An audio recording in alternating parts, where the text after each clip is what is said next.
You should have all gotten the little notice that said recording in progress. So with that mechanics out of the way, just a few announcements. First, a little bit more Zoom mechanics. Everybody except the speakers should be on mute. I will be muted very quickly, so I'll be with you, all of the mute people. Please, if you have questions as the presentation unfolds, put them in the chat, and we will take questions from the chat. Towards the very end, we may also have the option for you to raise your hand to ask a question verbally, but we kind of see how we manage that, because there's at the moment 137 people, which is a lot. Let me tell you that this will be recorded. This is being recorded, and by tomorrow afternoon, it will be available on our website. You are welcome to watch it again and memorize every word. And you're definitely welcome to tell your friends and neighbors and people who are coming to your Seder to watch it before the Seder, so that they all have inside information about what really happened. And finally, I want to call your attention that this is the first in a duo series about Passover. The next one is about what do you really drink on Passover. I imagine a lot of you have experiences from your childhood. Some may be positive, some may be somewhat traumatic, of Manischewitz wine. We're going to have a session on Sunday with Magid Josh Singer, who is going to tell you the inside story about Manischewitz wine, which you have never heard before. I promise you, it is completely fascinating. Josh is a sort of a crossover between a scholar and a stand-up comic, and a Magid, which is a storyteller and a drash giver. And it's also part of our free Passover gift to you. And then during the week of Passover, we are holding a new Lair House picnic to celebrate that we can finally get together in person. It's going to be at Urban Adama, which is our partner for the series that we call Soil to Soul, which includes the wine presentation by Josh Singer, the picnic, and several other sessions that are called Soil to Soul, Agriculture and Jewish Culture. You can find it on our website. You can sign up for each program individually. Some are on Zoom, some are a hybrid, or either on Zoom or in person at Urban Adama. They involve cooking, they involve baking, and they involve making goat cheese from the milk of the goats at Urban Adama. So don't miss that. Oh. Somebody is not muted, so please mute yourself. So without further ado, first of all, let me thank Professor Ron Hendel, who is here, who many of you have seen in the courses that he and Professor Robert Alter have taught on Bible. And then we have Professor Robert Alter, rather altered. It turned out that he's actually detained in Paris, the poor soul, and couldn't make it back in time. So David Beal has stepped in because I twisted his arm. And since we live together, I could do it literally. And he will channel Robert Alter and provide you with the section that Robert Alter was going to discuss. And without further ado, I'm going to turn it over to Ron Hendel, mute myself and Oh, okay. So I'm Ron Hendel. I teach Hebrew Bible at Cal, and I'm going to talk to you about what really happened at the Exodus. Now, some of this is a little bit strange. It'll be foreign to many people. Let me just say that it sort of depends on what you mean by really and what you mean by happened. Some of you might remember Bill Clinton saying, it depends on what is. So this is one of those things. It depends on what is. The structure here, I'm going to talk for about a half an hour. And then David Beal is going to talk about the Passover Haggadah and other things for about a half an hour. And then we'll interrogate each other for a few minutes, and then we'll open up for questions from the audience. And because there's so many of you, we're asking you to put your questions on the chat box, which you can get to by wiggling your mouse and going to the bottom of the screen and clicking on chat. So you can put all your questions there whenever it occurs to you. Now, what really happened at the Exodus? Before I go into this, I just want to say, don't listen to Racheli and tell people at your Seder about this. I've tried it in the past and it makes people very uncomfortable. So this is secret knowledge that I want you to be very discreet about. I want to start with what the way that I approach the stories of the Exodus, and that is I approach them as stories of what we call cultural memory.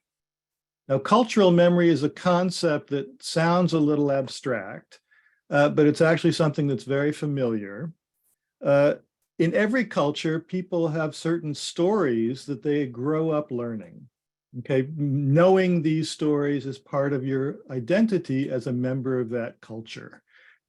For example, in American culture, a story that we all learn is about the Pilgrims coming to America, seeking freedom and liberty, and then getting along nicely with the Indians who helped them get through the first few winters. And then we have a land of freedom and justice for all. Now, let me tell you that story, that cultural memory, which we commemorate at a ritual festival every year, which is called Thanksgiving, the story is not necessarily true in all of its respects historically, okay? There are certain things in this story about the Pilgrims coming to America that, in a sense, we have forgotten in order to make it a story that works to articulate American values and American identity. For example, we attribute to the Pilgrims the same kind of motivation of love of freedom and liberty and such that the later founding fathers had, Thomas Jefferson and George Washington and those people. But actually the Pilgrims were a very different sort of people, and they were essentially what we would call authoritarian fundamentalists, okay? And they came to this country because they didn't really like religious liberty. They came from Amsterdam, where religious liberty actually existed, and they didn't like it. So they came to this country to create a kind of narrow-minded theocracy. But that has been forgotten from the story. Okay, and there's many other things that have been forgotten from the story, such as the treatment of the Native Americans. So for example, in Alcatraz Island, I think you can celebrate an anti-Thanksgiving on Thanksgiving Day from the point of view of the Native Americans. Now, a few points that I want to gather from this. First, to have a cultural memory, it's necessary to forget things. Okay. Secondly, there are different ways of remembering the past that different groups and different segments may have, or people at different times will have. And these different memories of the past can constitute kind of clashing or alternative memories, counter memories, we can call them. Now, let me read you a little sentence by one of my favorite essays from a 19th century biblical scholar who was talking about what is a nation. His name was Ernest Renan. And he said, quote, "Forgetting, I would say even historical error, is an essential factor in the creation of a nation." Okay, and I want to argue that forgetting, just as it's an essential factor in the creation of American identity and American cultural memory, similarly, forgetting is very important in the creation of ancient Israelite cultural memory and in the creation and life of the story of the Exodus. Okay, so forgetting, even historical error, is a necessary ingredient in the formation of a nation. The Exodus is the story that that culminates in the formation of a nation. And so it's a really nice case study for that. Now, let me tell you something that the archaeologists have told us about the origins of ancient Israel. And this is not me, because I'm not an archaeologist, I'm a text person. But the archaeologists tell us in no uncertain terms that ancient Israel was largely an indigenous phenomenon, an indigenous cultural formation in the hill country of Canaan, of ancient Canaan. That is to say, at a certain time in the late 13th and 12th centuries and following, all of a sudden this area, the hill country area around Jerusalem and north of it, was not populated. Okay, it was empty of habitations, and all of a sudden all sorts of small settlements pop up in this region. And this concentration of small settlements that happened at this time became the people of Israel. The archaeologists also tell us that this was an indigenous phenomenon. That is to say, these were mostly local Canaanites who moved up into this hill country. It was like a new frontier. Okay, it was a place to go to settle. And one of the things that made it attractive was that in the lowlands of Canaan, what was happening at that time, and this becomes an important clue for us, was that the Egyptian Empire, which had been ruling in Canaan for 400 years or so, was collapsing. And so the economy was collapsing, there was chaos, and so all sorts of people moved up into the hill country. Now, notice that this story of what the archaeologists tell us about the origins of Israel is a different story than the story of the Exodus from Egypt, the wandering in the wilderness, and the conquest of the land. What seems to be the case is that the historical circumstances of the rise of early Israel, which are rather boring, okay, the rise of an agrarian village society, was forgotten and was replaced with a much better story of slavery to Egypt, rescue by God, wandering in the wilderness, entering into the promised land, defeating the Canaanites, and settling in the promised land. This is a much better story. Now, my question is, how did this new story come to replace the forgotten story of the kind of peaceful and uneventful origins of ancient Israel? To do this, I need to put on some slides. Share screen. I'm going to share some screen with you now. Okay, here is the picture that we have in the Bible. This is a beautiful picture from the Sarajevo Haggadah, which says, "We were slaves to Pharaoh in Egypt. Avadim hayinu lefaro b'Mitzrayim, v'yotzienu Adonai Eloheinu misham biyad chazaka uvizrua netuya." We were slaves to Pharaoh in Egypt, and God brought us out from there with a mighty hand and an outstretched arm. So this is the biblical story. Now, if the history of ancient Israel, the origins of ancient Israel, weren't like this, how did this story come about? What I want to suggest is that this story is a transformation of actual historical circumstances in early Israel and in the pre-Israel period, but not quite the way that it is presented in the Exodus story. Now, the background here is what I want to argue is that in some ways, okay, how do I get to the next slide? Come here. There we go.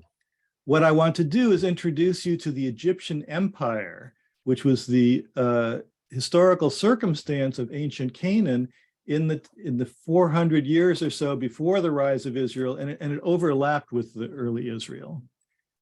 So the point is, Canaan, the land where Israel emerged, was ruled by Egypt during this period, from about 1500 BCE to about 1125 BCE. Okay, so for about 400 years, the Egyptian Empire ruled over Canaan. One of the things that made early Israel possible was that the Egyptian Empire collapsed, okay, from around 1200 to 1125, which is exactly the time when all of these people are withdrawing, going to this new frontier zone in the hill country of Israel. Okay, so while Israel is emerging, one of the things that makes that possible is that the Egyptian Empire is collapsing. And eventually the Egyptian Empire, the Egyptians leave Canaan and move back to Egypt and don't have an empire anymore. Now, what does this mean? What seems to be the case is that there's a memory of the Egyptian Empire that has been transformed into the idea that the Israelites were enslaved to Pharaoh. Why? Because in the Egyptian Empire, everybody in Canaan was enslaved to the Egyptian Pharaoh. Let me give you my next slide. Here's a picture of one of the Egyptian pharaohs during the period of the Egyptian Empire, recounting his victorious military campaign in Canaan. Each of the Canaanite cities is depicted here. You can see the name of the Canaanite cities in hieroglyphics, and each of them is encased in a picture of a captive, in a picture of a bound captive Canaanite. So the idea here is that every city in Canaan is a captive of Pharaoh. Okay, every Canaanite city is a bound captive, is a slave of Pharaoh. This is the Egyptian Empire. Okay, this is the ideology of the Egyptian Empire. Let me give you another nice picture. This is a good one. This is a picture of a Canaanite bound captive again. You can see the arms are tied together. So it's a Canaanite as a bound captive under these two big feet. Those are the feet of Pharaoh. Pharaoh is literally standing upon the Canaanite, who is again a bound captive. This again is the Egyptian ideology of empire, that Pharaoh is standing upon, trampling upon, dominating the people of Canaan. You see what I mean?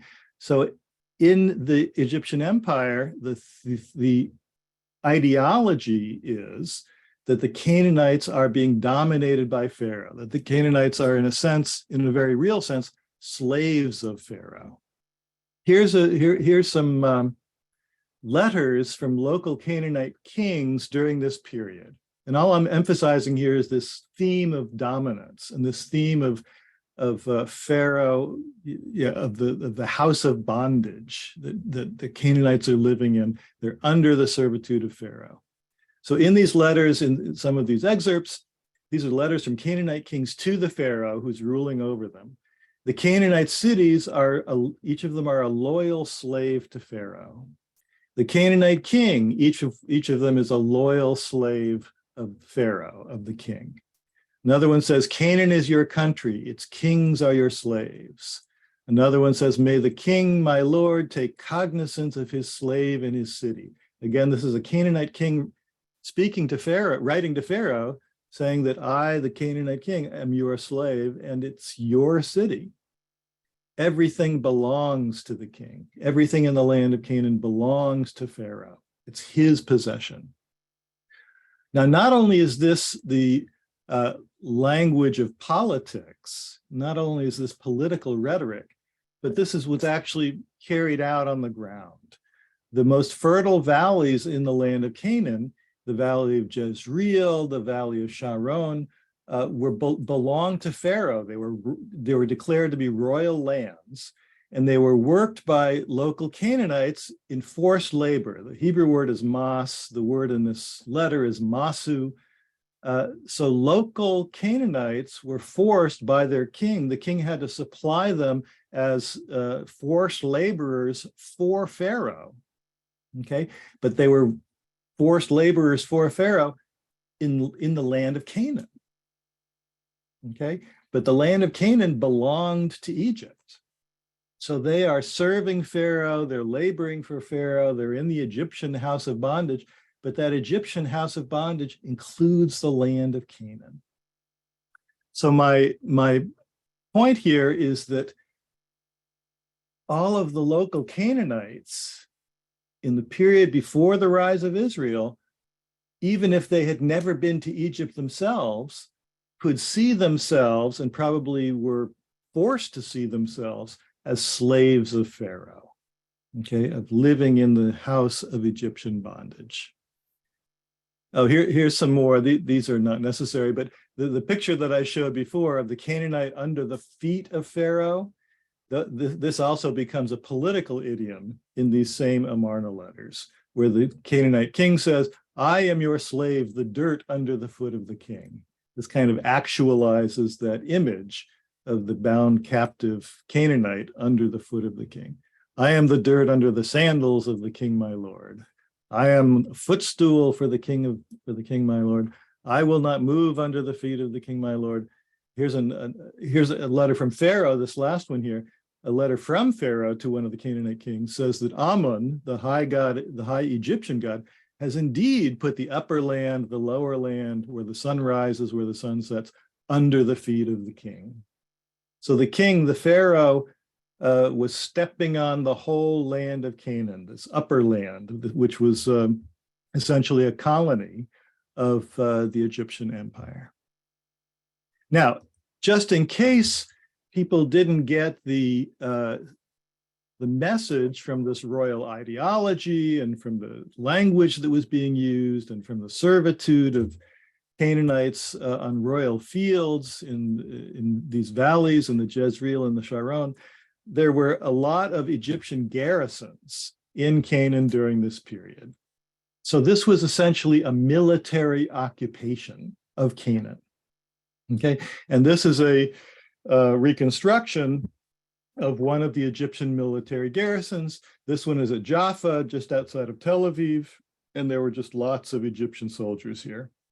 So the people in Canaan who had never been to Egypt were being ruled and dominated and enslaved in many cases by Pharaoh.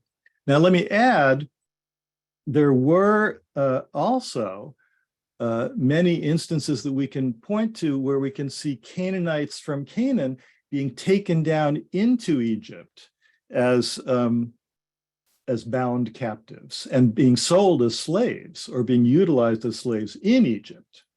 Okay, and it's very possible that when the Egyptian empire collapsed, some of those Canaanites who were enslaved in Egypt made their way back to Canaan, and some of them may well have become members of these groups who were going up to the hill country and settling there, who became early Israel.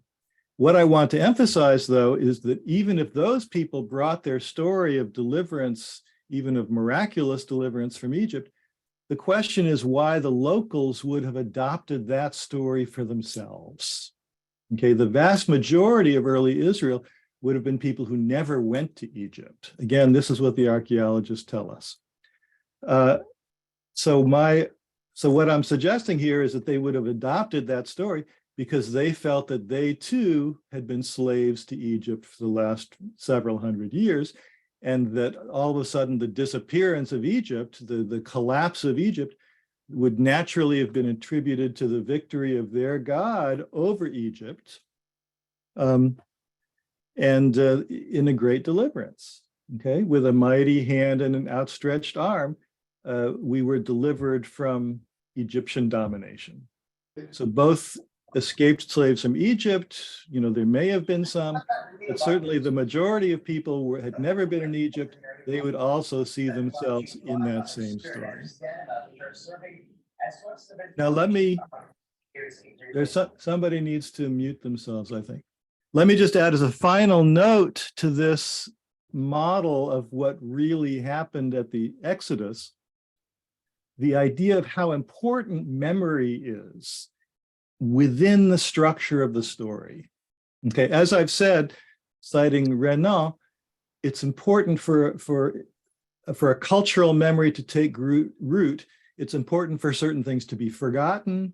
It's important for things to be reconfigured in such a way that they suit the self-identity, the self-consciousness of the people. One of the things that makes this memory work as the memory of the people is that this story is recited. And it's recited in the Passover ceremony. And this Passover ceremony is in fact part of the story itself. So let me look at some of these quotes that I have for you here. The first one is God speaking to Moses during the sequence of the plagues. The plagues aren't even over yet. Okay, and God says to Moses that I have multiplied all of these plagues so that you may recount in the ears of your children and your children's children how I dealt harshly with Egypt with my signs that I set among them, that you may know that I am Yahweh. And in this this formulaic phrase, that you may know that I am Yahweh, usually this is accompanied by its inverse, that you may know that I am Yahweh and that you are my people. So this is a story, let me put it this way, that even within the story, God is telling Moses that I am making these great events. I am sending the plagues and I'm doing all these great miracles so that you will tell this to your children and your children's children, so that you may know that I am Yahweh, and so that you know that you are my people. This idea of telling your children and your children's children, this is a future memory. This is future remembrance that's built into the narrative. The story hasn't even happened yet. Okay, it's not, the Exodus hasn't even happened yet. And God is saying to Moses, essentially, I'm doing all of this so that it will be recounted in the future. That the point of the story, the magnificence of the story, is so that it'll be a great story and that it will tell your descendants who they are and how they came to be who they are. Okay. Similarly, later in the Exodus story, and this is before the last plague, before they crossed the Red Sea also, Moses says to the people, remember this day when you went out of Egypt from the house of slavery, how with a strong hand Yahweh brought you out from here. Notice that they haven't gone out from Egypt yet at this point in Exodus 13. So within the story it's already looking to the future after the story has happened, and when people are looking back at the story, at these events and remembering them. And how do you remember them? You tell them to your children and your children's children. The next one, when your child asks you in the future, what is this? You will say, with a strong hand, Yahweh brought us out of Egypt from the house of slavery. And then it even says it again as a kind of refrain. You shall tell your child on that day because of what Yahweh did for me when I went out of Egypt. So the story itself is being, in a sense, if God is sort of the conductor of the story, the director of the film, he's directing the film so that it will become a story that will be remembered and told over and over again through the generations, handed down from parent to child, specifically in the ritual of commemoration, which is the Passover. And there's this sense of, and this is made explicit in the Haggadah, which David will talk about in a minute, that each person, it says it's incumbent upon you that each person should see him or herself as if they were delivered from Pharaoh. Okay, that every person must see themselves as having participated in this story and having been redeemed from Egyptian bondage by God, and that this becomes part of your personal memory as well as the collective memory. It informs not only who the people of Israel are, but who each individual is, that they kind of go back into the past and into the future. They're kind of remembering the narrative and remembering each individual into the narrative. So I want to essentially suggest that what really happened, this is just to sum up, I want to suggest that what really happened is different than what the story was, okay? But that in some ways, the story itself, which is the story of the creation of the people, I want to suggest that in some ways, the story created the people. That is to say, the way that people see themselves in the Passover story in the Passover Seder is the same way that the early Israelites saw themselves in this story, being redeemed as a people, being freed from Egyptian bondage, coming into this sense of a free people that God delivered and so forth, that this story itself created this sense of this self-consciousness of being this people of early Israel. If you think about it, it's a much better story to create a sense of the nation, a sense of a new people, than just a story of what really happened, which was a rise of a kind of frontier society in a kind of boring migration sort of way.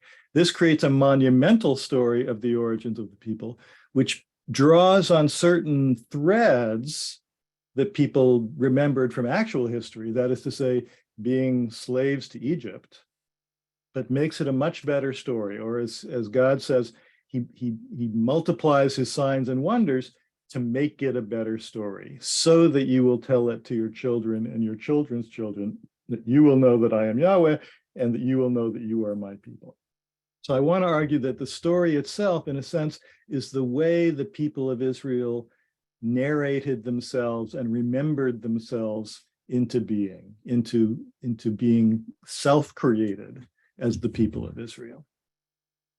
Okay, that's my spiel. Now let me just say, I've convinced maybe 4 or 5 or 6 of my colleagues in biblical scholarship that this is what really happened. So it's not necessarily the true story, but I think it's a way of weaving together what we know about history and what we know about memory to make sense of the relationship between history and memory in the story of the Exodus.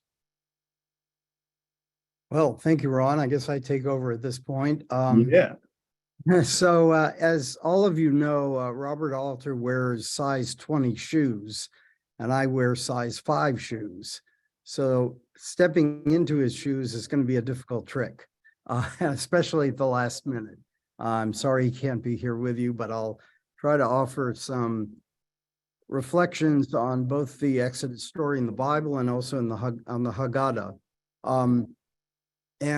Far be it from me to contest what you've just heard from my dear friend and colleague, Ron Hendel, but I do have some questions about this version. It's now very fashionable among Bible scholars to say the Exodus never happened. And what I understand Ron to be doing is saying, well, it sort of did happen in the sense that they were slaves, but they were slaves in Canaan and they became free. So the first question I would ask is, why then didn't they tell the story about becoming free in Canaan? After all, God is there as well. He could have pulled off the same tricks that he pulled off in Egypt. I think there's a very strong argument to be made that, I mean, I don't disagree that probably the majority of the people that eventually become the people of Israel probably never were actually in Egypt, but some fraction of them almost certainly was.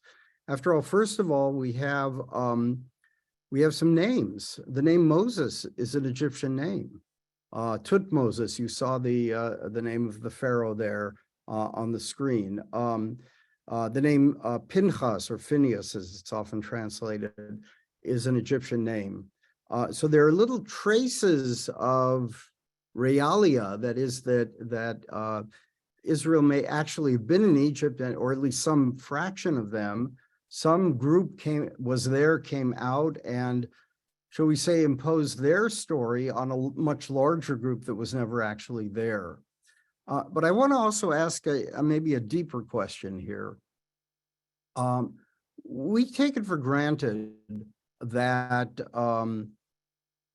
the people of Israel emerges out of slavery. But that's a very odd claim for a people to want to make, especially in the ancient world. I mean, you usually want to claim we've been here forever, and therefore we have a claim to the land. But in the case of ancient Israel, there's something else going on, and that is we are a people who come from somewhere else. First of all, from Mesopotamia, right, with Abraham, and then from Egypt. So this is a people that is from elsewhere, and it's a people that proudly proclaims that it emerges out of slavery. I think that's a very, very odd claim to make, unless it's actually true. I mean, this reinforces what Ron said, but I think it makes it even stronger. And the fact that throughout the Bible, we're told repeatedly that you should do X, Y, and Z because you were slaves in the land of Egypt. Now, whether or not you were slaves in the land of Egypt, the consciousness of having been slaves not only forms the people, as Ron said, but it actually informs the ethics of the people. That is, you should treat the foreigner well, because remember, you were slaves, you were foreigners in the land of Egypt. So this is a very, very interesting claim. It goes along, I think, with another a curious feature of the Bible, and that is the Bible continually prefers the younger over the older. In most patriarchal societies, the eldest brother inherits, the younger gets less. But in the Bible, it's repeatedly the younger over the elder, Jacob over Esau, etc. And that is because I think Israel has a consciousness of itself as a young people, as a people that has emerged in historical time, as opposed to a people that's been there forever. And so we see that in the Exodus story. And I think what really happened. I mean, I actually think that we were slaves in Egypt. I mean, far be it from me, a heretical historian, to endorse the Bible, but I think the Bible may have some of it right here. And I think that at least some of us were slaves in Egypt and came out however we came out. Let me turn now to the Haggadah, which I want to talk about, because as Ron said, you know, history is a way of us expressing our cultural memory. The Bible is a form of cultural memory that may or may not be based on historical fact. And the same is true of the Haggadah. The Haggadah is a retelling of the history in a way that is, I think, actually very peculiar. In fact, I should say that every year, my family, when we do the Seder, we try to think of something original to do. And one year we said, you know what? If we really want to hear the story of the Exodus, we really need to pick up the Bible and read it there. The Haggadah does a very poor job of it. And so instead of reading the Haggadah, we read the book of Exodus. Not the whole thing, but the parts that were relevant, of course, to our story. So the Haggadah is a very odd book. And of course, the first oddity of the book is that the principal character in the Bible story, the hero of the whole story, is of course Moses. Now, I challenge you to find the name Moses anywhere in the Haggadah. He does not appear at all. That's very odd. That's extremely odd. Why is that? Now, at one point, the Haggadah says, not by the hand of an angel, not by the hand of a seraph, you were taken out of Egypt, but by my hand, the hand of God, you were taken out. Okay? It is a way of saying that there was no intermediary. In other words, Moses, who plays such an important role in channeling God in the story, has disappeared entirely. Why is that? Well, there's several possible explanations. One is that, you know, in the story, we are told of the four rabbis who are sitting in Bnei Brak, the same place actually that exists today is a suburb city of Tel Aviv. They're sitting in Bnei Brak and they're telling the story of the Exodus. And They tell it all night long until their students come and say, you've been telling it too long, it's time to say the Shema. Now, some interpret this story to be plotting the Bar Kokhba rebellion, because this is the generation that was involved in the Bar Kokhba rebellion of the years 132 to 135 of the Common Era. Akiva, of course, most notably. So that perhaps eliminating Moses from the story is a way of trying to say, don't look for a Messiah. Bar Kokhba was a false Messiah. Don't look for a Messiah, look for God to redeem us. That's a possibility. Another possibility, and I'll come back to this in a bit later, is that this is anti-Christian. That is, the Christians have a intermediary. We Jews actually do not. We go directly to God, and therefore Moses is eliminated. A third possibility, which is actually the one I think most convincing to me anyway, is that the rabbis really displace Moses entirely, and they make themselves the subjects of the story. And and this is particularly odd because, of course, Moses is in rabbinical language always called Moshe Rabbeinu, Moses, our rabbi. The rabbis refer to him as the primordial rabbi from whom we have all gained our authority. But in this text, the rabbis privilege only themselves, and themselves and God, of course. And so we start out, reading the Haggadah, and before we know it, we're not reading the story at all. We're reading about rabbis. We're reading about Rabbi Eliezer, Rabbi Joshua, Rabbi Elazar ben Azariah, Rabbi Akiva, and Rabbi Tarfon. They're sitting there and telling the story. So they repeatedly put themselves at the center, and they also put rabbinic midrash at the center, so that instead of telling us the story in a historical chronological manner, they insert their own way of reading into the story. The most sort of egregious case of this is when they tell us that find this here. If you'll remember this, that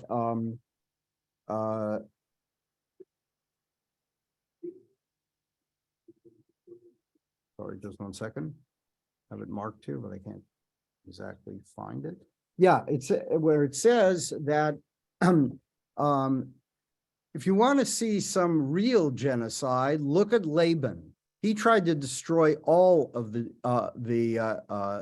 Israelite people for all eternity.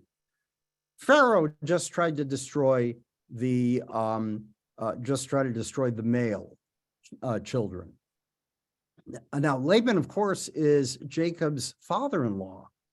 How could he be such a destroyer? Well, it's true he chased after Jacob, but not necessarily for the purpose of killing him. So what do the rabbis do? They make a midrash on a phrase that appears not about Laban, actually. It says, Arami Oved Haya Avi. My father, literally translated, my father was a wandering Aramaean, or an Aramaean who got lost. The rabbis read it midrashically as my father was a murdering Aramaean, or an Aramaean who tried to kill off others.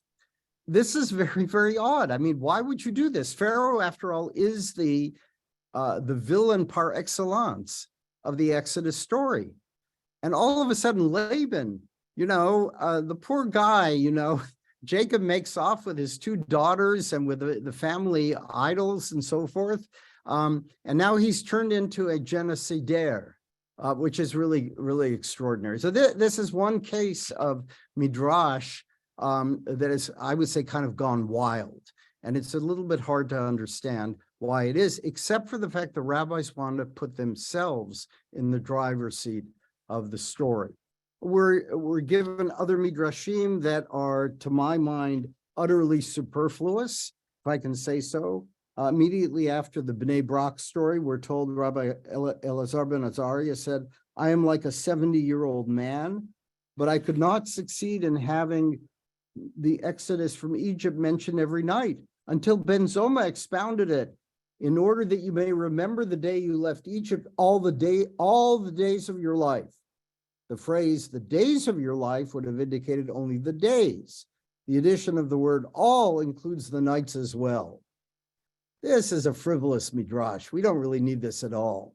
The sages, however, say, and this is classic rabbinic midrash, the days of your life would mean only the present world. The addition of all includes the era of the Messiah.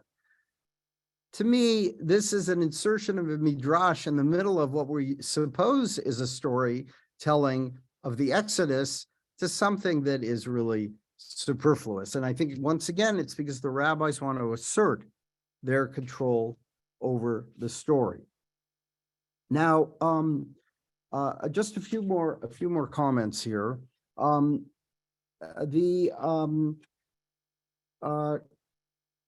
Israeli historian Yisrael Yuval has written, I think, very provocatively on the Haggadah. He is the one who argues actually strongly for the Haggadah being somehow in conversation or polemic with Christianity, and he points to the halach manya, the bread of affliction. He says, what's that doing in there at the very beginning? We raise up the matzah. This is the bread of affliction, or the bread of poverty, depending on how you translate it. He says this is a counter Eucharist. Jews are now taking possession of the Eucharist and saying it's our story. This matzah, which is in fact what the Eucharist kind of looks like, is in fact our ritual, not yours.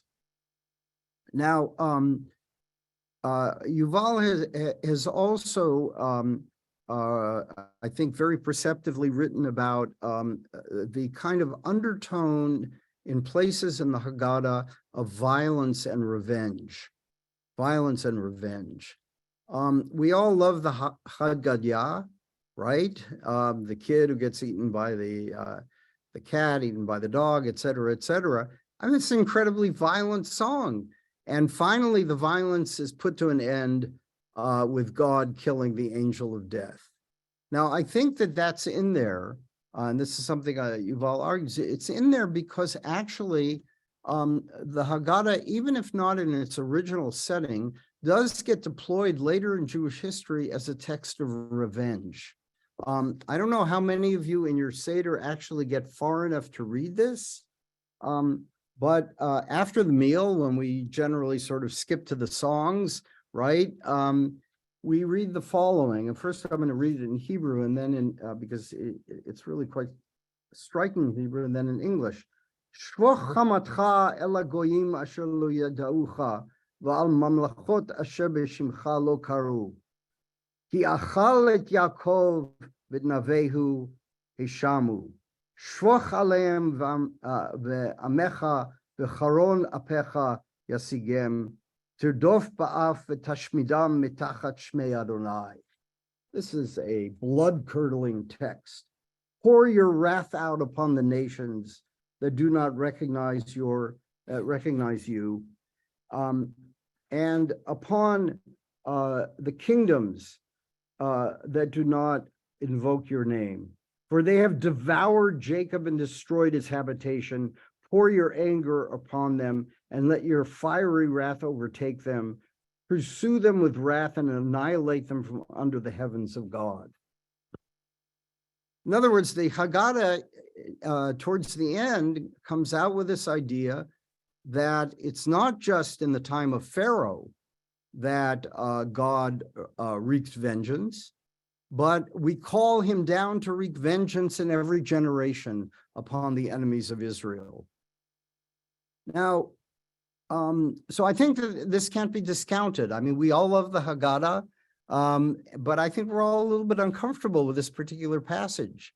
In early modern times in Poland, of course, as you know, I mean, also earlier in the Middle Ages, The time of Easter was a time when the Jews were accused of ritual murder, of using Christian blood to make matzah. And this text, I think, is employed as a kind of a counter, as a kind of a way of the Jews saying, you know, you are trying to do this to us. We hope it will be done to you. In 17th century Poland, there's a rabbi who has a very interesting interpretation of the question. It's a big halakhic question. What wine should you drink on Passover? Now, the law is you should drink red wine on Passover, unless you have a better white wine. But in general, it should be a red wine. And of course, you all know when we recite the plagues that we take a drop from the wine and we splash it on the plate. The red wine there is symbolizing blood. So this rabbi, Yoshua Siegel, said, yes, you should use red wine, except in places where the Christians accuse us of using Christian blood. In that case, you should use white wine so they don't get the idea when we use red wine that we are in fact symbolizing Christian blood. I think this is a really fantastic piece of social history. They know what the Christians are saying around them, and they're trying to somehow allay that accusation. Now, I want to conclude with something that perhaps will make us even more uncomfortable. This theology of revenge, which Yuval has, I think, traced very well in the time of the Crusades and later in, especially in Ashkenazi Jewish thought, is not gone. It's still there. And in fact, for those of you, and I'm sure you all followed this, the terrible settler pogrom in Hawara just a month ago, that pogrom was motivated by revenge. And I don't say that just loosely. These settler youth who perpetrated this pogrom are motivated by a theology of revenge that has been developed very extensively by a rabbi named Yehuda Ginsburg, who says that revenge is essential to Judaism. And for him, this Shvach HaMatcha is an essential part of Judaism, something that most of us would, I think, want to bury and ignore or put aside in our definition of Judaism. But it's still alive and well. And if in the Middle Ages, the Jews had very little opportunity to perpetrate revenge on their enemies, unfortunately today, they do have the ability. And so with that rather sobering thought, I want to wish you all Chag Sameach.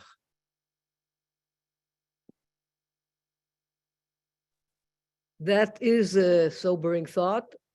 Let's have Ron and David in conversation, and then we'll take questions from the chat. Yeah, that I have to confess that the Maxwell House Haggadah that we used to use as a kid didn't include that violent thing. So I had to look at a comprehensive Haggadah. So one of the questions that was asked, which Haggadah are you using? You're not using the Maxwell House one. But I think one of the things that David is emphasizing is that the Haggadah itself has its own history, and different parts were added at different periods. But I think you're absolutely right that the main part of it was written, in the classical rabbinic period. And the rabbis, I think it's a wonderful thing to say that the rabbis are starring themselves instead of Moses. I think that rings really true. And the one thing I would want to add to that is that this is also part of the process of cultural memory. That is to say, each generation, in a sense, revises the past in such a way that it resonates and supports and justifies their own values and their own claims and their own self-consciousness. so that it's part of cultural memory that the rabbis who are assembling the Haggadah are going to star themselves. So it's a Hillel sandwich that we do. It's not a Moses sandwich. Right, right. It's still so odd, though, I have to say that, because the rabbis make Moses so central. Moshe Rabbeinu, Moses, our rabbi, and Moses, our rabbi, is nowhere to be found here. Now, of course, there's the famous story in which Moses is parachuted into the yeshiva, the academy of Rabbi Akiva. Yes. And he doesn't understand any of the discourse there until until a student says, "Where did you get this, Rabbi Akiva, this particular law?" And Rabbi Akiva says, "It was revealed to Moses at Sinai," whereupon Moses feels very comforted. So in other words, Moses is actually put in the position of not understanding later rabbinic discourse until it's explained to him. And yet it is still rooted and anchored in Mosaic authority. Absolutely. And so that mollifies Moses. That's how cultural memory works. Yeah. Would you like to go through and look at the chat screen and look at how do you want to do this? There are a lot of let's just see the one. Some of them are not questions, some of them are references. I'll let you take control of the chat, Ron, and okay. So so the Hebrews didn't leave Egypt, rather Egyptians left Canaan. I think that's true. And I would agree with you that the ancient Israelites were slaves to Egypt. I'm just saying they didn't it's sort of like you don't have to be Jewish to like bagels. Is that what it is? You don't have to be in Egypt or to eat rye bread. You don't have to be in Egypt to be a slave to Pharaoh. That's really what I'm saying. And so this is something that could be a kind of organizing theme for early Israelite identity. Does the Egyptian collapse correspond with the late Bronze Age collapse as popularized by Eric Klein? Yes, that's exactly the same thing. So there was an international collapse of all of these empires and kingdoms, including the Hittite Empire, the Egyptian Empire, the Mycenaean kingdoms that are chronicled in the Iliad and the Odyssey. So this is like the Great Depression. It was an international collapse of all of these economic and political systems. And it's this big collapse that enabled the emergence of these new territorial states in the Middle East, including not only Israel, but also Ammon and Edom and Moab. There's a bunch of territorial states that pop up in what was previously the territory that was ruled, by this military occupation of Egypt, of the Egyptian Empire. So the collapse of Egypt, which went along with these other collapses, was a precondition for the rise of these small territorial states. And this is how ancient Israel, explained to itself the collapse of Egypt. It was really God redeeming us, rescuing us from Egyptian bondage. Where does monotheism originate in the God Yahweh? Ooh, that's too big a question. I'm going to skip that one. Sorry. If this archaeology, I think it's where it is. Obviously, there is a possible Egyptian origin, right? No. Freud thought there was. Freud thought there was. Yeah, that's right. Akhenaton. So Freud was wrong. No, it is. This would need to be a whole nother session. It's a whole course. But it is true that one of the kings of the Egyptian Empire was probably the first inventor of monotheism. Akhenaten eliminated the cults of all of the other Egyptian gods and exalted Aten as the one god. But it wasn't quite monotheism because Akhenaten declared himself also a god. So it was kind of a ditheism between Akhenaten, the one god, and between Aten, the one god, and Akhenaten, his, human manifestation. So it's kind of like like the mystery of the Trinity. This was like the mystery of the duality or something. But he arguably, this was a monotheistic revolution. But it's hard to say that it had any connection with biblical monotheism. But that's a very tough topic. okay, if this archaeological account is accurate, what significance does Moses have in the story, the plagues? Well, in the story, I mean, as David is saying, in the way that he's left out of the Haggadah, Moses is the mediator between God and Israel and between God and Pharaoh. And so he's the one, he's the one chosen by God to make, tell Pharaoh, let my people go, and so forth. So he's a crucial figure here. And he's the one that makes the whole thing work because he's actualizing God's commands and so forth. So Moses has a crucial role in the story, but it's clear that God is really the prime actor who's making the plagues, making his signs and wonders. He's directing the story, as in the passage we looked at. So Moses is kind of his. And Moses is actor. He's a curious character in the sense that he doesn't fit well with later models of either political or religious leadership. He's not a priest. Well, no, he is a priest. Well, he is, but he's not. I mean, but he doesn't really, he's not. It's his brother who is the origin of the line of the priests. He doesn't function exactly as a priest. He's a little bit like a priest, but he doesn't function exactly like a Navi, like a prophet, although he has some features, and he certainly doesn't function like a king.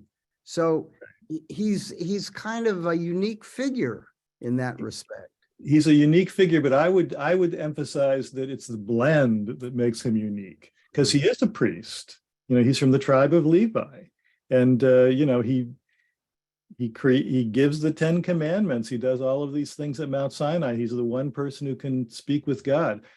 Aaron becomes the chief priest in the hierarchy, but Moses is clearly a priest, but he's also a prophet.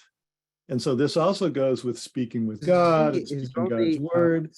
So it's this mixture of things that makes Moses kind of weird. I mean, he's also, he, as you say, he's not a king, but he's also a ruler. Right.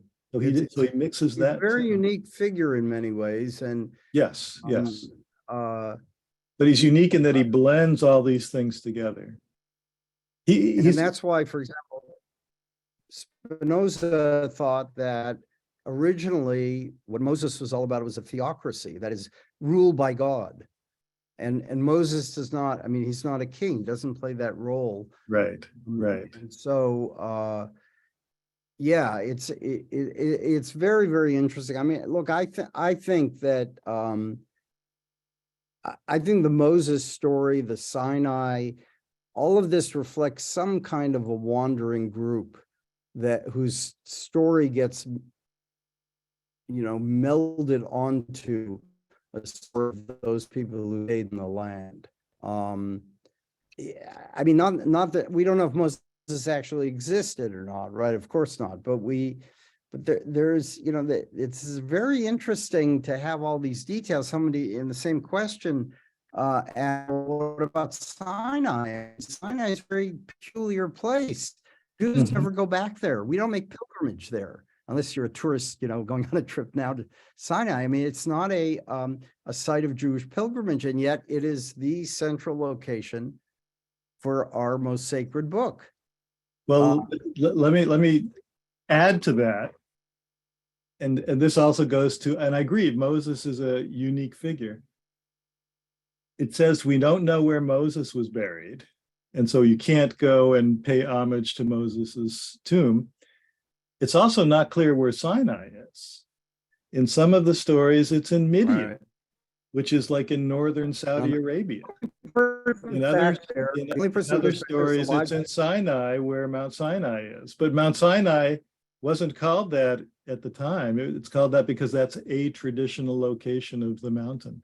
So it's not even, it's kind of a hazy location, which is very interesting and kind of correlates with Moses's haziness of where he was buried. And only the prophet Elijah goes back there. Yeah, he knew where it was. He knew where it was. But he didn't leave us a map. No, he didn't. Okay, what caused the Egyptian empire to collapse? It's this, read that wonderful Eric Klein book about how all of the stuff collapsed. Let's see. Yeah, it's interesting that this story is different from other cultures. Usually they come from kings and queens and elites. As David said, people usually claim that they were indigenous to the land, that they'd lived here forever. And this is, as David emphasized, this is a story of a people who had a memory that they were newcomers to the land, that they were a belated people, and that they came from slaves. So it's a very strange story. It's not this kind of story that is common across different cultures. And this is one of the reasons why I think this self-identity as slaves does have a rootedness in historical memory, that there's a memory of being oppressed by Egypt, and that by the God defeating Egypt, we were able to be a free people. So this, slavery to this transformation from slavery to freedom has these historical roots. What proof that a major exodus didn't happen? So again, the archaeologists tell us this stuff. So, and this is kind of an interesting little story. I don't want to go into too deeply, but after Israel won the 6-day war, all of a sudden they had the West Bank, which was probably a mistake. And all of a sudden they had the Sinai. Okay, and so Israeli archaeologists were very excited because they could go dig now and do archaeological work in the Sinai and in the West Bank, which is where the hill country of early Israel was. So there were intensive archaeological excavations. And this is how they figured out that early Israel was this kind of peaceful frontier society, these little villages. They were moving into areas where no one had lived during the previous era. They also intensively surveyed the Sinai and found no evidence for any wanderings of any significant group at any time that was around this period of the Exodus. And in Etzion Gever, other places that are mentioned as where the Israelites encamped for many years, there's no evidence of anybody even like camping out there for a long time. So the evidence that a major exodus didn't happen comes from these sorts of archaeological surveys, particularly the ones that were done in the wake of the territorial expansion of Israel, and therefore Israeli archaeologists could go to them after 67. But also the only Egyptian source that mentions ancient Israel is the Merneptah. Yeah. Right, which says, among a list of nations that he destroyed, he lists Israel. His seed is not, or something like that. His seed is not. His seed is not. So, and this is one of the later mention in. Yeah, so it's mentioned in Egyptian, and so this is Israel. It's a people in the land already. It's probably referring to this people in the highlands that are already calling themselves Israel. And this is one of the later, this is the king who's a successor of Ramses II. He's one of the kings during the Egyptian Empire. And so it's very interesting. Here's a place where Israel is being explicitly whacked by an Egyptian pharaoh. And so this counts as part of this memory of being, dominated by the Egyptian pharaoh. But in this case, it's explicitly in the land of Israel, in the land of Canaan. Even though there's no memory of Merneptah. There's no memory in any Egyptian source of a slave people, who were the descendants of Jacob. No. Then, but there are, and this the whole Egyptian army. I mean, none of that is in there. Yeah, there's not, the Egyptian army drowned in the Red Sea. There's nothing like that. But there is a lot of mentions of Canaanite slaves in Egyptian documents. And in fact, the word for slave in the imperial period was a synonym for Canaanite. So usually slaves were Canaanites. So there were a lot of Canaanite slaves in Egypt. And so the idea that some of them escaped and joined early Israel is entirely plausible, but it would have been a relatively small group, not 600,000 men plus women and children and cattle. Okay, maybe 60, but not 600,000. So, there is something there of slaves in Egypt coming back and being part of Israel, but they wouldn't have been the dominant group numerically. Now, maybe some of them were, charismatic people who talked about a guy named Moses. That's entirely possible. Okay, let's look at some more of these questions. When was the story in Exodus first composed? We don't really know. The oldest text that we have is a poem in Exodus 15, the Shirat Hayam, the Song of the Sea.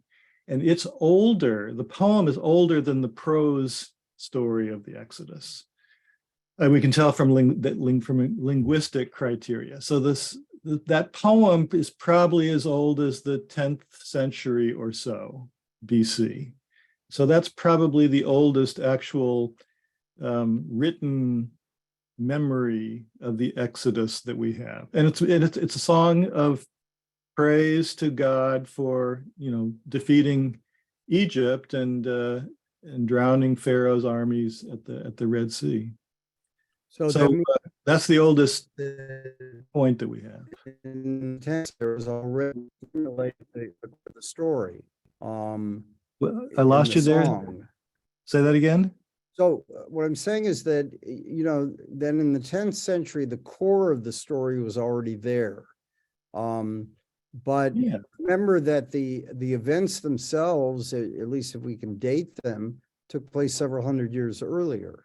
Yes. So stories grow over time. Any of you who know a fisherman knows that the fish gets bigger at each telling of the story. So by the time we have the written texts, the story has grown and changed, and I would say been reconfigured to make it a better story, make it a more monumental story. Okay, what about the theory in the Exodus by Richard Elliott Friedman? So Friedman, who's a very good scholar, is emphasizing this idea that David mentioned, that some of the figures in the Exodus narrative seem to have Egyptian names, and they tend to be concentrated in this group of Levites. So Moses maybe has an Egyptian name. It's actually not as clear as people tend to say. One of the sh sounds, the sh of Moshe is actually the wrong sh sound for Mose in Tutmos. But maybe that's close enough. And Pinchas looks like an Egyptian name. Merari looks like an Egyptian name. Those are the only ones that are really strong. Possibly Miriam, but that's not clear either.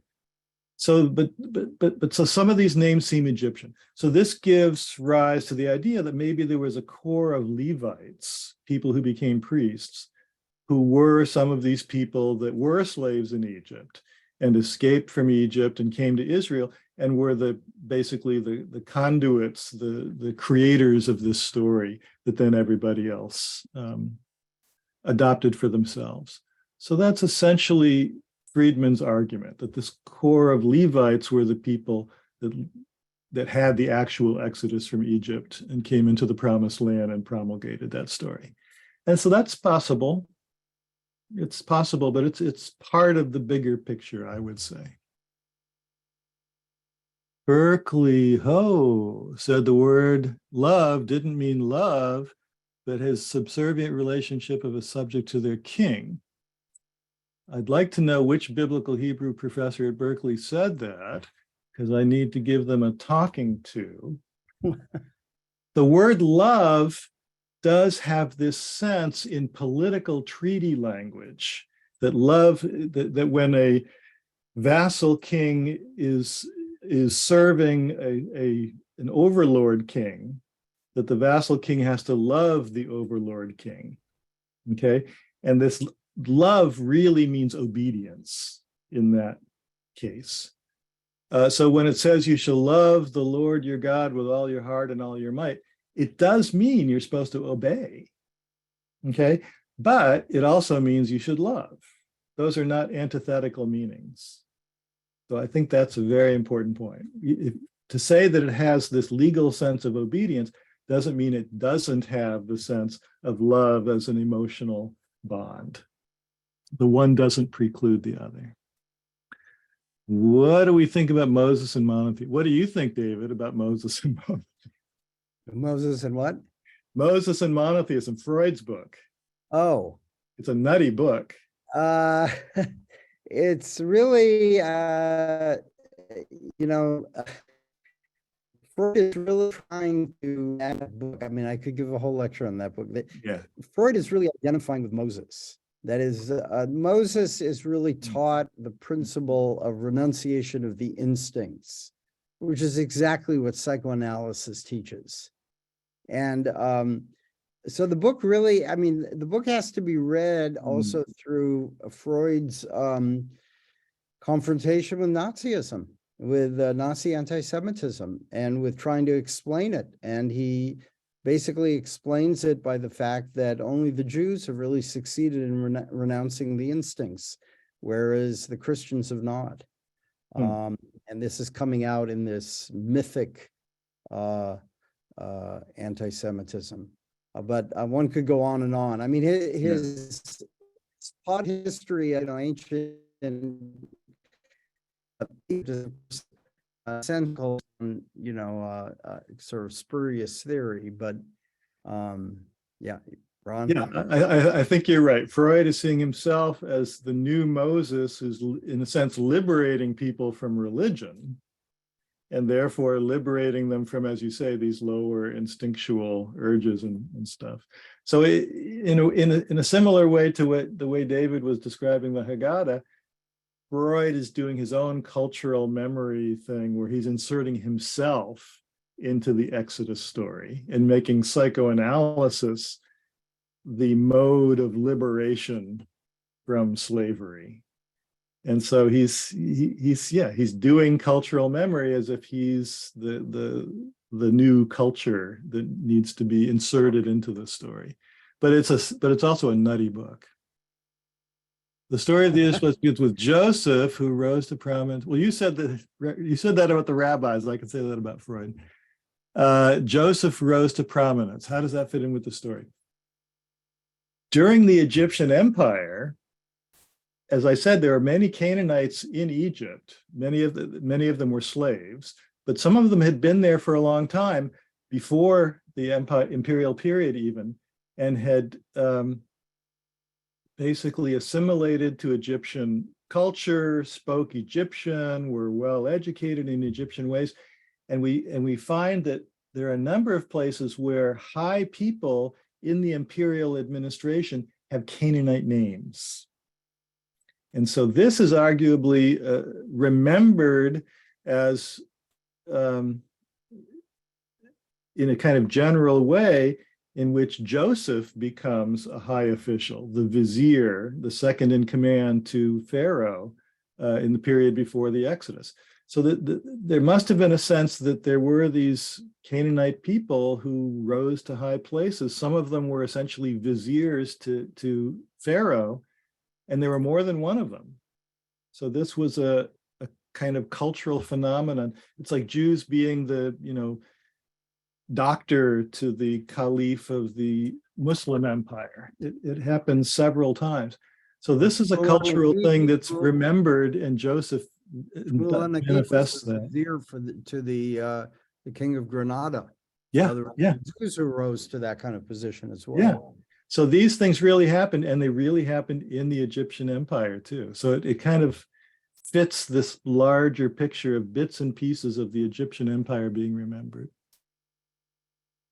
Okay, why would the Canaanites create a new god and commanded to destroy the Canaanites? Okay, this is a good question. And David and I were discussing this before. And this one way to frame this question is, why would you say that Israel came from outside the land and came in and destroyed the Canaanites and settled there in the place of the Canaanites? Why would they say that if early Israelites were Canaanites? Okay, and hadn't actually been elsewhere. Well, if you think about it in a certain way, one of the ways that nations create their self-consciousness is to distinguish themselves from other neighboring peoples. And those neighboring peoples might be otherwise indistinguishable from themselves. So how does a group of Canaanite peoples become Israelites in the hill country and distinguish themselves from the Canaanites who are living elsewhere in the country, and from the Edomites and the Ammonites and the Moabites who are emerging at the same time? One remarkable effect of the story as it is configured is, since it presents the Israelites as being slaves of Egypt in Egypt, it's able to constitute the people as a separate social group by escaping from Egypt and by wandering in the wilderness for 40 years and being constituted as a people at Mount Sinai, which is the middle of nowhere, such that they now have a strong ethnic boundary, a strong national boundary around them, that then they move into the land of Canaan and they have that strong boundary around them. Okay, so this boundary distinguishes between Israelites, who used to be Canaanites, and the Canaanites, who are not Israelites. So by coming from outside the land, it enables them to create this sense of ethnic boundaries, and in a sense, enables them to forget that they were Canaanites. Again, remember how forgetting is an important ingredient in the creation of national identity. So the Canaanites are now others, and the Canaanites are defeated, and there's different versions of the story of the conquest. In some versions of the story of the conquest, there's no conquest. I think that in this case, the question is really on point, because the new God does come from elsewhere. He comes from the desert. Yeah. And he comes from the desert. And so, I mean, I think I have no doubt that there is some nomadic group from the desert that brings this God in. And eventually this becomes the God of the Israelites. Now, this takes many, many centuries. And the whole kind of turning on the Canaanites and Canaanite religion really happens at the end of the First Temple period. I mean, in the time of Josiah, in the late 7th century, the Canaanite goddess Asherah is worshipped in the temple. So the Canaanite and Israelite religions are kind of somehow tangled up with each other. And then there's this Orthodox, so to speak, or Yahwistic revolt in which the Canaanites are suppressed. And I think this is a late development rather than an early development. Yeah, I disagree with a lot of that, but that's okay. But let me give another version. There's several versions of this displacement of the Canaanites. In one of the versions, and this is my favorite version, the people who dwell in the land of Canaan before the Israelites get there are giants. When Moses sends the spies in to scope out the land, and they go to the region of Hebron, and they come back and they're bringing this cluster of grapes that's so big that it takes two people with a big stick to carry one cluster of grapes. And they say the people there are giants, and this is their fruit, and their buildings go up to heaven, and we don't have a chance to displace these people. And there's different versions of the story. In one version, God defeats the giants. This is in Amos chapter 2. Where God defeats these giants in the land who are as tall as cedar trees and as strong as oak trees. And cedar trees are like redwoods in the Middle East. They're really big trees. So God defeats the giants, and that creates the space for the Israelites to move in and take the land. So there's different layers of these stories, and some of them are older than others, and some of them have to do with what David was saying about Canaanite religion being something that people are afraid of. But it's complicated, and there's different levels of cultural memory and folklore that are baked into those stories as well. So much to talk about. Okay, what else? Hold on a second. Let me interrupt because we have 3 minutes left. 3 minutes. Okay. And I need 1 minute for announcements. So one more question, and then we'll leave a lot of questions for the Seder. Okay. Oh, here's a good one. There's a film called Patterns of Evidence, The Exodus by a Christian organization that purports to explain how abundant archaeological evidence supports the historical truth of the biblical Exodus. Okay, I know about this stuff, and it's complete and utter nonsense. These people make up stuff. They mislead you about stuff. They have people reading inscriptions that don't know how to read inscriptions, and they just, dare I say, it's fake news. Okay, these are people trying to trick you like P.T. Barnum tricked people in his day, and this is fundamentalist nonsense. And there's no archaeological solidity to any of their arguments. Okay, last one. That was a good one. Okay. Do turn your volume off. So obviously there are many more questions. Just following on the footsteps of that movie, you're apparently welcome to make up your own answers. As long as you don't invite Ron Hendel to your Seder to shoot them down. But I just want to, first of all, thank Ron and David for this absolutely thrilling and enthralling conversation, this presentation and conversation. Really, really rich. To let you all know that we're also going to do, since this seems to be a popular mode for our programs, we're going to do one right before Shavuot or a week before Shavuot. Here's the description about what really happened at Sinai.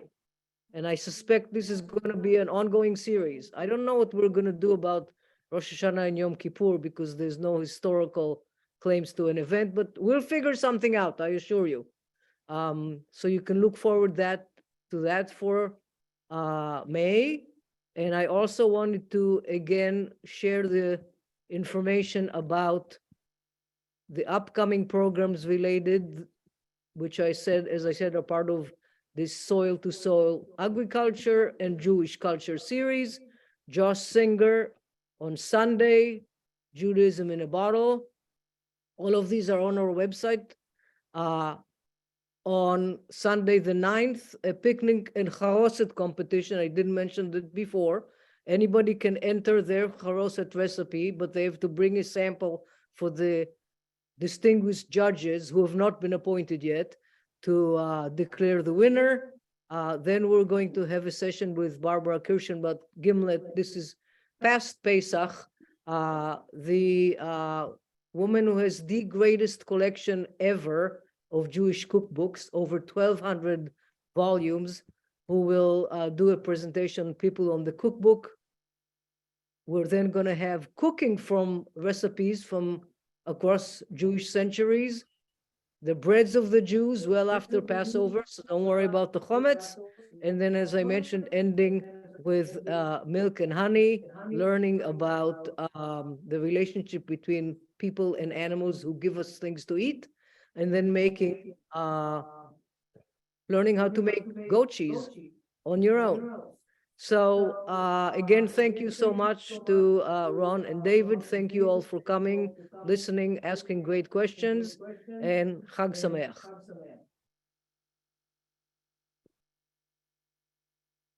Chag Sameach. Mazel tov.